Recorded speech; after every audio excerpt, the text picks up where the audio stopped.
We got the media team in here. We're the media We're the team. media team. We got content. TV's in the go. We got TV in the go, Wack. You looking for that fire Clubhouse content? Well, you need to subscribe to the home. Hey, yo, Clubhouse TV. Let's get to the content. That's a good one. Spin the block. What? His connect was the CIA. Oh, Freeway Rick, he mad. Where'd you get that paperwork from? That's Flash guy, too. He might get irritated with me up. He hit you up about it? I sent it to him. All you gotta do is follow the doc number. Shit right here. Shit is right here. See, you can't. I don't know. See, here goes the thing. The police is the police. The LAPD is the LAPD. I get that. But Blandon is no different than El Chapo. He's your connect. He ain't the police. You get what I'm saying? So if you want to say,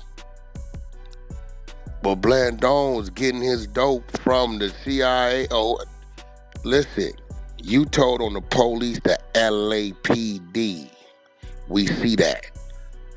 I don't give about that. Blandon is your connect. I'm reading it. You called him in Nicaragua. He told you he needed you to oversee some deals. You didn't want to do it. You did it anyway up in Ohio. Another plug up in New York.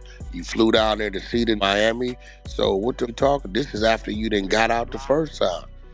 This is your connect. And you told on him. And that's how he got his second case overturned. There you have it. Yeah. And that's how he got his second case overturned. Plus that they used that entrapment because he called him so many times. Well, that's what they were saying. But no, well, here go the thing. And that can't be entrapment on Blandon's side because he ain't law enforcement. Well, that's what he was telling the streets. That's what he was telling the streets, that he got it overturned. He got the downward departure because they called it entrapment. No, he got the downward departure because he turned into LAPD. It spells that out. Well, no. What I'm saying, this is what he been telling the streets. He got okay, well, look, nigga, put downward entrapment. I mean, for entrapment. But you reading that paperwork yesterday, I see why he got it. Yeah, yo, listen. Look, G, I'm for the send it to you, dude. This shit bad right here.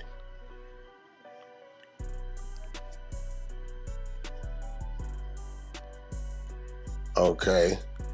February 5th, 1992, Assistant U.S. Attorney Emmerich advised Cincinnati Assistant U.S. Attorney Hunt by letter of the nature and extent of the cooperation of Ricky Ross.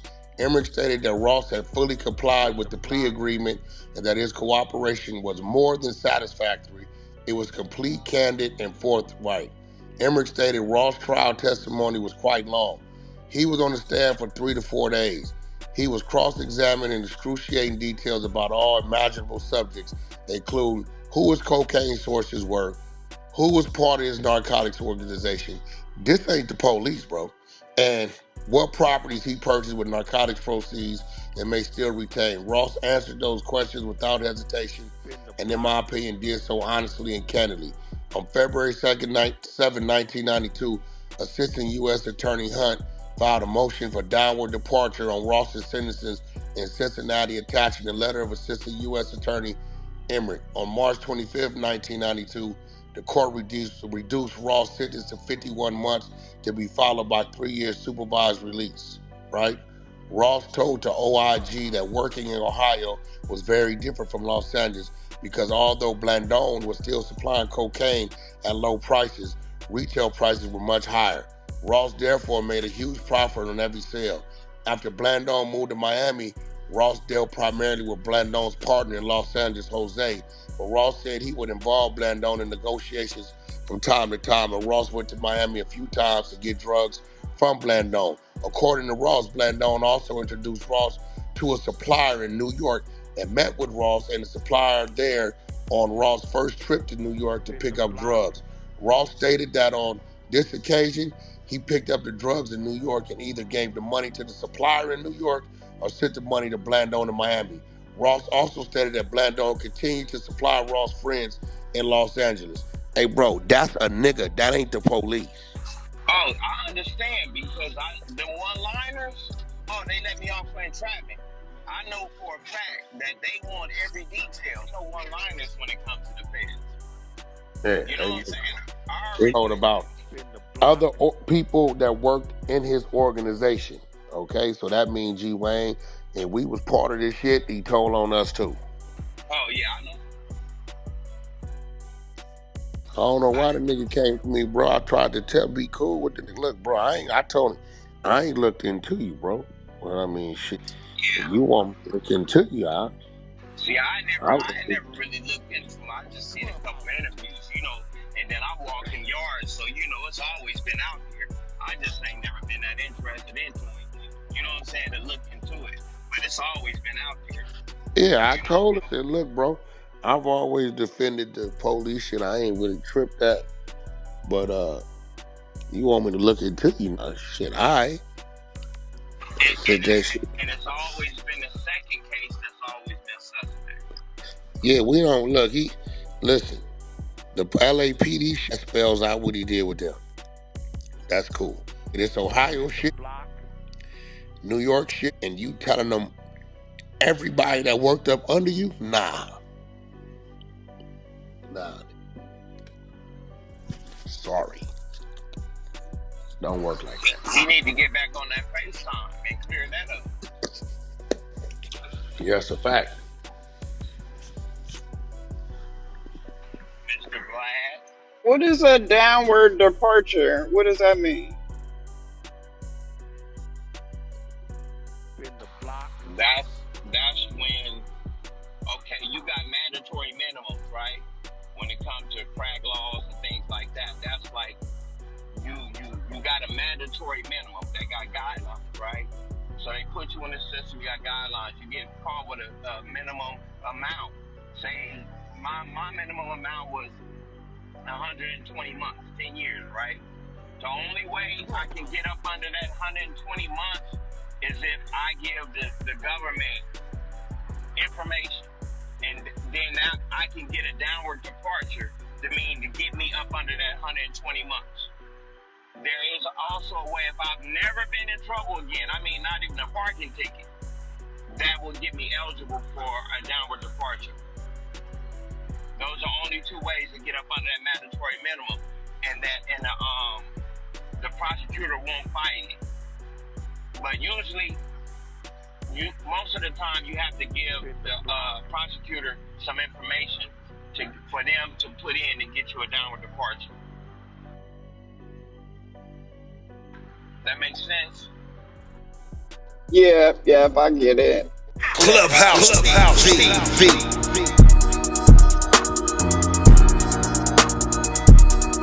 Clubhouse TV. Clubhouse TV. Yo, what up, YouTube? It's Clubhouse TV, back with another one. This is where the real gets exposed and the fakes get folded. Now, as you heard the content, Wack did not hold back. This time, he went all the way in on none other than Freeway Ricky Ross. And what Wack just revealed has the streets talking heavy. Now, according to Wack, all that talk about Ross being some legendary plug with deep cartel ties, cap. Wack claims Rick Ross's so-called connect wasn't some high-level government asset or federal insider. He was just a regular street dude, moving weight like the next man trying to survive. So, as you heard Freeway Ricky Ross tell it, Blandone, his connect, was the CIA, or was working with the CIA, which, as he calls, was the police, and he told on the police. But as Wack says, per the paperwork, it comes out that Blandone was just a street dealer. They tried to make it look like he was tied to some CIA operation or plugged with the Alphabet Boys.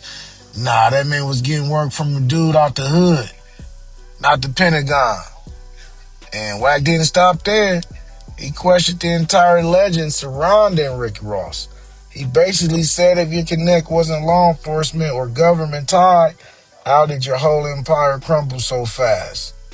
And let's be real, Wack's aiming at that mythology that's been built around Freeway Rick.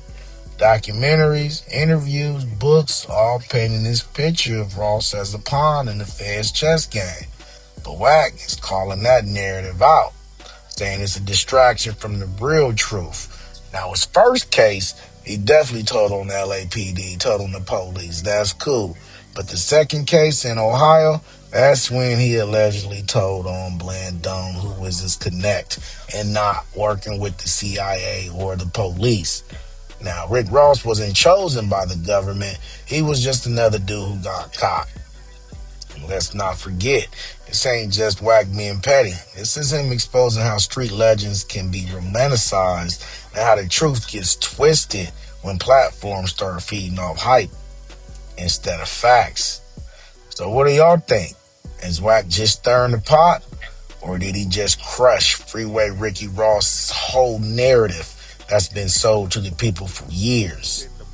Let me know what you think about the content in the comments.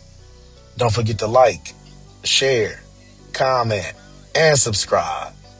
Hit that notification bell so you're always notified when I drop new content.